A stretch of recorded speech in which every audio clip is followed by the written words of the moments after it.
남의 떡이 커 보인다는 말이 있습니다. 큰 문제 안 됩니다. 그런데 만약 내 떡이 지극히 작아 보이고 하찮게 보인다면 그건 문제입니다. 그 선을 넘어서 단지 내가 지닌 떡이 아니라 나라는 사람 자체가 지극히 하찮게 보이고 무가치하게 보인다면 그건 굉장히 심각한 문제입니다. 남을 무시하고 욕하는 것은 물론 잘못된 일입니다. 상습적으로 그렇게 하는 사람이 있다면 굉장히 심각한 사람입니다. 근데 그보다 더 심각한 사람이 있습니다. 자기 자신을 상습적으로 욕하고 무시하는 사람입니다. 남보다 잘난 것이 많아서 우쭐대는 교만도 물론 잘못이지만 그리 내세울 것이 없다고 좌절하고 낙담하는 것 역시 그에 못지않은 잘못입니다. 지금까지 말씀드린 모든 문제를 한마디로 줄여서 표현한다면 취약한 자존중감, 줄여서 자존감의 문제라 할 것인데, 여러분, 자존감과 자존심은 비슷한 것 같지만 전혀 성격이 다릅니다. 다른 사람들의 인정과 높임을 받는 데 연연하고 다른 사람들과의 경쟁에서 자기를 주장하기를 바라는 마음인 자존심은 그건 강할수록 문제가 되지만, 누구와의 비교 없이 나를 존중하는 마음인 자존감은 반대로 낮을수록 문제가 됩니다. 전문가들의 말을 빌리면 자존감이 취약한 사람은 스스로 행복하지 못하거나 왜곡된 열등의식에 빠지거나 실패 경험을 극복해가는 회복 탄력성이 약하거나 또는 실패에 대한 지나친 우려 때문에 적극적인 삶을 살지 못하거나 이런 등등의 문제를 지닐 수 있다고 합니다. 정말 큰 문제겠죠. 그런데 예수를 믿는 그리스도인들이 하나님의 백성으로서의 자존감을 지니지 못하면 훨씬 더 심각한 문제가 됩니다. 왜냐하면 이것은 단지 자신을 무시하는 차원을 넘어서 하나님을 무시하는 것이 되기 때문입니다. 한번 생각해 보세요. 하나님의 백성은 그의 자녀입니다. 그런데 하나님의 자녀임에도 자신을 존귀히 여기지 못하고 무가치하게 여긴다면 그거는 하나님의 자녀라는 신분 정도로는 사람이 존귀하게 될 수 없다는 말인데, 그건 달리 말하면 하나님을 대수롭지 않게 여긴다는 말이 되지 않겠습니까? 하나님은 나를 그의 자녀로 삼기 위해서 십자가의 은혜를 베푸셨습니다. 그 은혜를 받았음에도 나 자신을 하찮게 여긴다면 그거는 하나님의 은혜로는 내가 존귀하게 될 수 없다는 말이 되지 않습니까? 그건 꼭 하나님의 은혜 자체를 대수롭지 않게 여기는 것이 되지 않겠어요? 24절은 우리가 속량으로 말미암아 의롭다 하심을 받았다 했는데, 속량이란 속전을 지불하고 노예를 사서 자유케 하는 것을 말합니다. 그래서 고린도전서 6장 20절은 우리를 향해서 값으로 산 것이 되었으니 했습니다. 맞아요. 하나님은 아들의 생명을 값으로 지불하시고 죄의 노예였던 우리를 사내셨습니다. 자, 그러면 제가 이 이야기 몇 번 했던 것 같은데, 100원 주고 산 것이 100원짜리라면 하나님이 예수님의 생명을 지불하고 사낸 나는 얼마짜리인가요? 예수님짜리죠. 여러분, 100원짜리 물건 잃어버렸다고 펄펄 뛰면서 온종일 찾을 사람은 없어요. 100원 정도는 그냥 잃어버려도 그만 대수롭지 않게 여기기 때문입니다. 자, 그러면 동일한 이유에서 예수님짜리인 나를 하찮게 여긴다는 것은 그 무슨 의미가 되나요? 예수님 정도는 그냥 대수롭지 않게 여긴다는 말이 되지 않겠어요? 그리스도인들이 자존감을 지니지 못하면 그것은 자신만의 문제가 아닙니다. 그것은 주님을 대수롭지 않게 여기는 것이 되고 그의 십자가 은혜를 별것 아닌 것으로 여기는 것이 됩니다. 그래서야 되겠습니까? T.S. 엘리엇의 희곡 대성당의 살인에 이러한 시가 있다고 합니다. 제가 직접 읽은 것은 아니고 어느 책에 인용된 것을 제가 적어왔습니다. 하나님이여 용서하소서. 우리는 스스로를 평범하게 생각하나이다. 여러분, 하나님의 자녀인 나를 평범하게 생각하는 것, 심지어 무가치하고 하찮은 존재로 여기는 것, 그것은 그럴 수도 있지, 하고 넘어갈 일이 아니고 반드시 돌이키고 바로잡고 회개할 일입니다. 내가 하나님의 백성으로서 어떤 사람인지 깨달으시기 바랍니다. 그러면 자존감 지니게 됩니다. 허세를 부리라는 말이 아니에요. 그리스도인의 자부심은 절대 허세가 될 수 없습니다. 별 볼 일 없는 사람이 난 대단한 사람이야 라고 자부한들 대단한 사람인 것 아니고, 능력 없는 사람이 난 탁월한 사람이야 이렇게 스스로를 높인들 능력 있는 사람 아닙니다. 그저 현실 파악 못하고 주제 파악 못하는 허세일 뿐입니다. 그리스도인들의 자부심은 다릅니다. 내가 누구인지 정확히 파악할수록, 하나님이 나에게 베푸신 은혜를 뚜렷이 파악할수록 그리스도인들은 자부심을 지니고 자존감을 높이게 됩니다. 깨달아야 할 것 깨달으시기를 바랍니다. 파악해야 될 것 분명히 파악하시기를 바랍니다. 그래서 그리스도인으로서의 자존감을 지니고 믿음의 용기 가운데 신앙의 길을 걸어갈 수 있는 지혜롭고 복된 우리 모두가 되시기를 바랍니다. 오늘 본문 27절은 이렇게 반문합니다. 그런즉 자랑할 때가 어디냐? 있을 수 없느니라. 자랑할 수 없다고 경고하는 이유는 지금 자랑하는 자들이 있기 때문인데, 성경은 바로 이어서 이들의 오해를 지적합니다. 무슨 법으로냐? 행위로냐? 아니라 오직 믿음의 법으로니라. 그러므로 사람이 의롭다 하심을 얻는 것은 율법의 행위에 있지 않고 믿음으로 되는 줄 우리가 인정하노라. 이들이 율법의 행위를 자랑한 것을 보니까 이들은 유대인임이 분명합니다. 이방인이 율법을 자랑할 수는 없거든요. 자, 경고를 받은 이들은 율법의 행위를 통해서 구원받는다고 여겼던 유대인들입니다. 즉 이들 유대인들은 율법의 행위로 인한 하나님의 백성됨을 자랑하면서, 이방인들에게 자랑하면서 이방인들을 멸시하고 차별했습니다.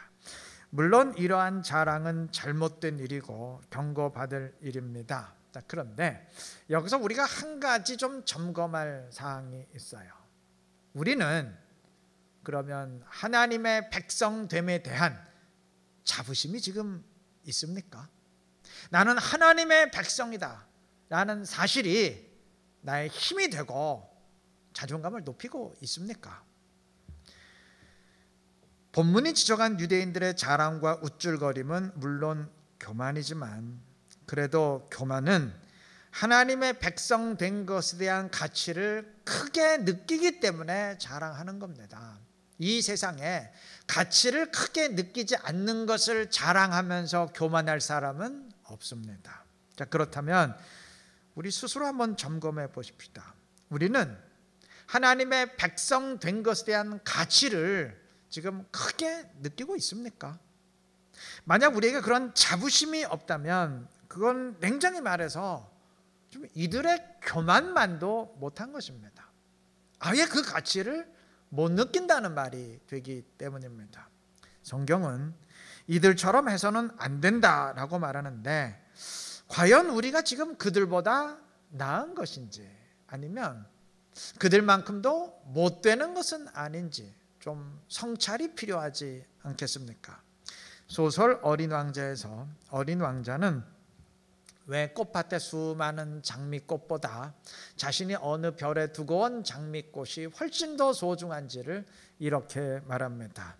그 꽃 한 송이는 나에게 너희들 모두보다 더 소중해. 내가 그에게 물을 주었기 때문이지. 내가 벌레를 잡아준 것도 그 꽃이기 때문이고, 불평을 하거나 자랑을 늘어놓는 것을, 또 때로는 말없이 침묵을 지키는 것을 내가 귀 기울여 들어준 것도 그 꽃이기 때문이지. 이 말을 들은 여우가 어린 왕자의 마음을 이렇게 요약합니다.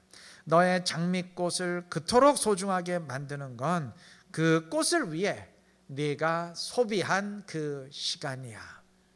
네, 맞는 말이죠. 그토록 오랜 시간 동안 그 꽃을 보살폈으니까 어린 왕자에겐 너무나 소중할 수밖에 없겠죠.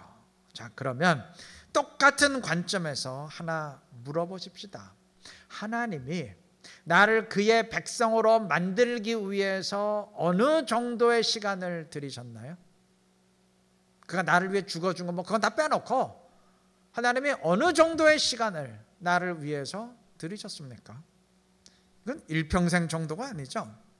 성경에 의하면 하나님을 세상을 창조하시기 이전에 이미 나를 정하시고 택하셨고, 내가 세상에 태어나서 살아가는 어느 시점에 나를 부르시고 의롭다 하심으로 그의 백성으로 만드셨습니다. 이게 다가 아니에요.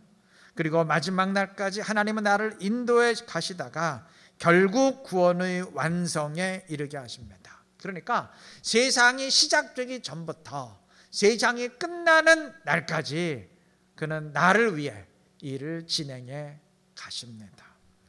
놀랍지 않습니까? 자, 그러면 이에 빗대서 한 가지 더 물어보겠습니다. 하나님이 온 우주 만물을 만드시는 데는 어느 정도의 시간을 들이셨나요?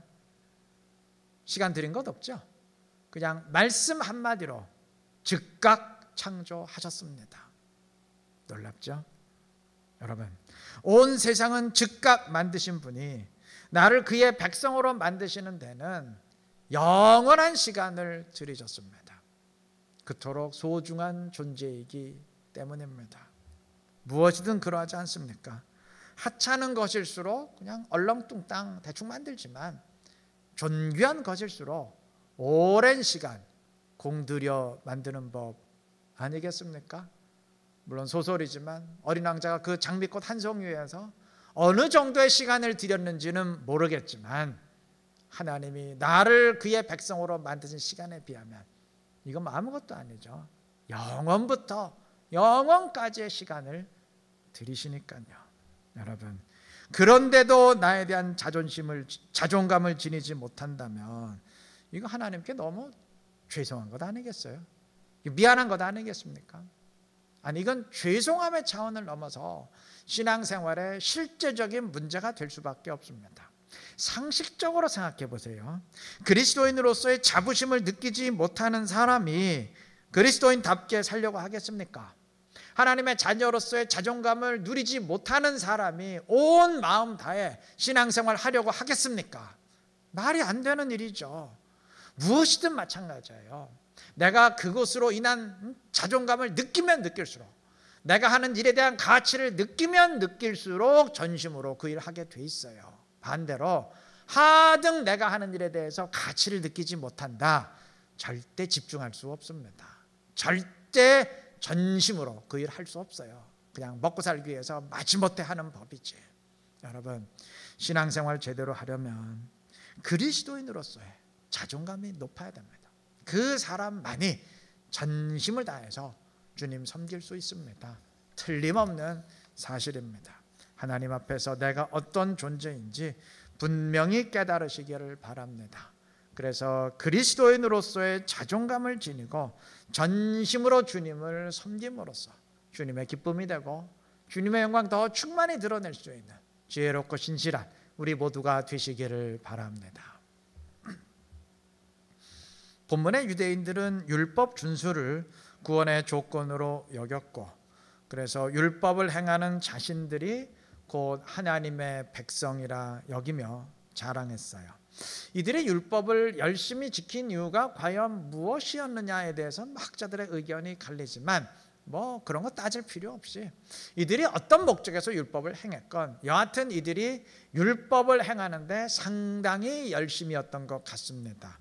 그래서 10장 2절에서도 유대인들의 문제를 지적하면서 그들이 하나님께 열심히 있으나 올바른 지식을 따른 것이 아니니라 그랬습니다. 자, 그러면 유대인에 관한 이 말을 뒤집으면 어떻게 되나요?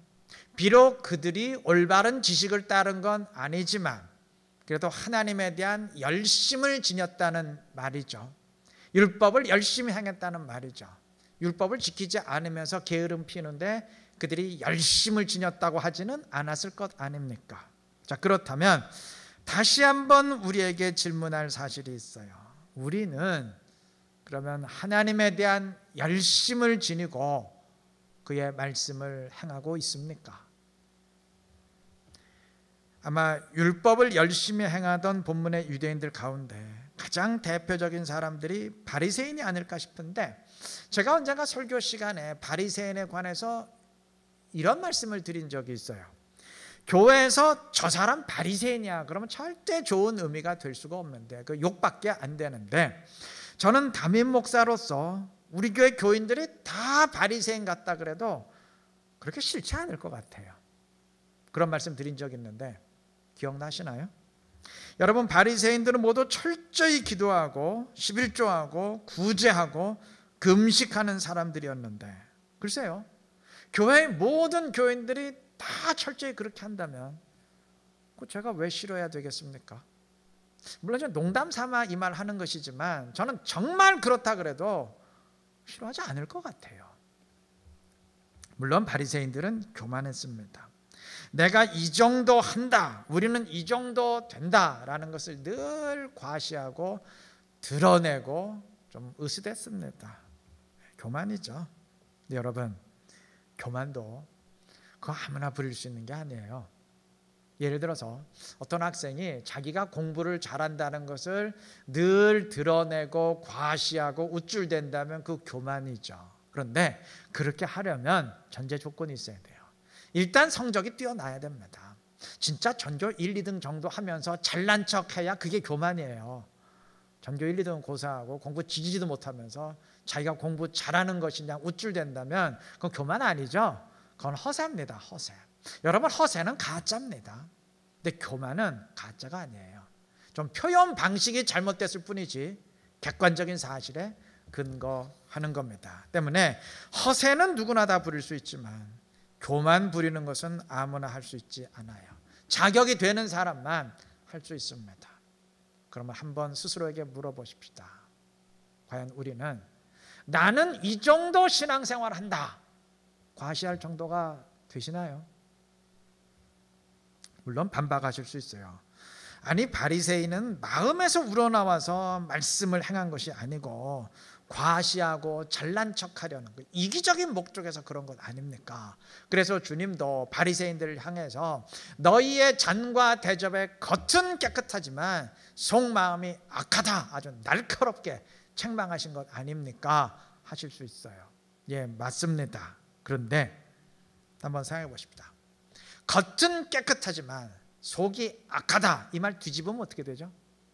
속은 악하지만 겉으로 드러나는 행동은 깨끗하다, 그 말이 되죠. 물론 위선입니다.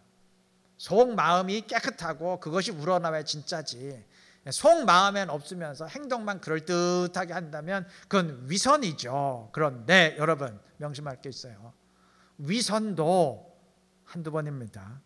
마음에 없는 일도 한두 번이고, 이기적인 마음을 감추고 체면 때문에 억지로 하는 것도 한두 번이고, 잘난 척하려고 하는 것도 한두 번이지, 그 위선적인 행동이 하루, 이틀, 3일을 넘어서 일주일, 한 달, 1년, 10년, 20년 계속된다면 그건 얘기가 달라져요.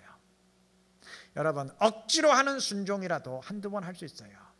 근데 하기는 싫지만 이 정도 해야 잘난 척하지, 그래서 순종하는데 그게 1년, 10년, 20년 계속한다면 얘기는 달라져요. 저는 그런 사람이라면 충분히 존경받을 수 있다고 생각합니다. 우리가 지금 억지로라도 못해서 문제 아닌가요? 일부러라도 하지 못해서 작심삼일로 끝나서 문제가 아닌가요? 주님은 바리새인들의 속 마음을 악하다고 책망하셨습니다. 그런데 이들의 행동은 책망하지 않으셨습니다. 물론 복음서에 이들의 행동을 악하다고 책망하신 적이 있는데, 그 복음서의 다른 병행 구절 보면 그것이 서기관들에 대한 책망임을 알 수 있어요. 서기관들을 책망하시면서 그냥 바리새인이라고 칭하신 것을 알 수 있어요. 그 이유가 왜 그러냐면 바리새인들 가운데 특별한 율법 학자들이 서기관입니다. 그래서 바리새인이라고 뭐 다 서기관인 것은 아니지만 서기관은 다 바리새인이에요. 그래서 주님은 그 서기관들의 악한 행동을 책망하시면서 때로는 그냥 바리새인이라고 칭하신 겁니다. 예를 들면 이런 식이죠. 예수 믿는다고 다 목사는 아니죠. 그러나 목사는 다 예수 믿는 사람입니다. 그래서 목사가 이럴 수 있느냐 책망할 수 있지만 때로는 아니 예수 믿는 사람이 그럴 수 있어? 라고 말할 수도 있는 거 아니겠어요? 뭐 그런 식이죠. 자, 그러면 왜 주님이 바리새인들의 드러나는 행동은 책망하지 않으셨을까요? 드러나는 행동은 문제가 없기 때문이 아닐까요? 행동은 문제가 없으니까 그 대신 드러나지 않는 속마음을 악하다 지적하신 것이 아니겠습니까? 사도 바울도 한때는 바리새인이었는데 빌립보서 3장의 고백에 의하면 자신이 바리새인이었을 때 율법의 의로는 흠이 없었다고 고백합니다. 그러니까 말씀을 진짜 다 행했다는 얘기죠. 그래요. 바리새인들 그랬습니다. 여러분, 저는 이런 생각이 들어요. 오늘 주님이 우리를 책망하신다면 바리새인들을 책망하듯이 너희 속마음이 악하다라고 지적하지는 않으실 겁니다. 왜냐? 그럴 필요가 없기 때문입니다. 아니, 눈에 보이는 불순종이 수두룩한데 겉으로 드러나는 행동부터 문제점이 수두룩한데, 아니 행동이 없어서 문제인데 그거 그냥 책망하면 되지 뭘 구태여 눈에 보이지도 않는 감추인 속마음까지 끄집어내서 그걸 책망하셔야 되겠습니까? 그럴 필요가 없잖아요. 여러분, 우리가 흔히 바리새인처럼 되지 말라 이렇게 말하는데 지금 우리가 그 말을 할 자격이 되는지 저는 좀 의문입니다. 전 반대로 이 땅의 교인들이 바리새인 정도만큼만 되면 정말 영적인 혁명이 일어나지 않을까 싶습니다. 바리새인을 비롯한 유대인들은 열심으로 말씀을 지켰는데 우리가 그렇게 한다면 영적 현실이 바뀌지 않겠습니까? 당시 서기관들은 탐욕스러운 경우가 많았어도 바리새인들은 의로운 삶으로 백성들의 존경을 받았는데 만약 오늘 이 땅의 교회와 교인들이 의로운 삶으로 세상의 존경을 다 받는다면 저는 교회의 역사가 바뀔 것이라고 생각합니다. 지금 존경이 아니라 지탄을 받으니까 문제 아닙니까? 오늘 본문이 유대인들을 지적했을 땐 그렇게 해서는 안 된다는 말입니다. 이래선 안 된다는 의미로 책망했지 이렇게 하라고 책망했겠습니까? 물론 본문의 유대인들은 율법을 붙들다가 율법의 완성인 그리스도를 거부했으니까 뭐 치명적인 문제였지만 그것만 제외한다면 과연 우리가 이들을 보면서 이렇게 하면 안 돼 라고 말할 수 있는지 저는 좀 의문입니다. 냉정히 생각하면 우리가 그들처럼 하기에 문제가 아니라 그들만큼 못되기에 문제가 아닐까요? 먹지 못해서 좀 굶주리고 있는 주제에 과식하면 안 된다라는 말씀을 붙들고 그래 저들처럼 과식하면 안 돼 라고 하고 있는 꼴은 아닐까요? 오늘 우리의 수준이 너무 하향평준화 되지 않았나 싶습니다. 당시에 책망받던 수준이 오늘날엔 야, 이 사람들이 책망받긴 했는데 야, 이 정도만 돼도 우리 훌륭하겠다 이런 느낌이 들 정도로 마치 칭찬의 느낌이 들 정도로 우리에게 다가오는 것이 이게 문제 아닌가요? 그 정도로 우리가 좀 신앙이 밑으로 떨어진 게 아닐까요? 좀 올려야 되지 않겠습니까? 성장해야 되지 않겠습니까? 최소한 책망이 책망으로 들릴 정도는 되어야 하지 않겠습니까? 이 사실 명심하시고 올 한 해 내 수준을 좀 한 단계 높여가시기를 바랍니다. 성장하는 한 해로 만들어 가시기를 바랍니다. 그래서 한층 성숙한 믿음으로 주님을 더 기쁘게 할 수 있는 지혜롭고 복된 우리 이루는 게 모든 성도님들 되시기를 그리스도의 이름으로 축원합니다.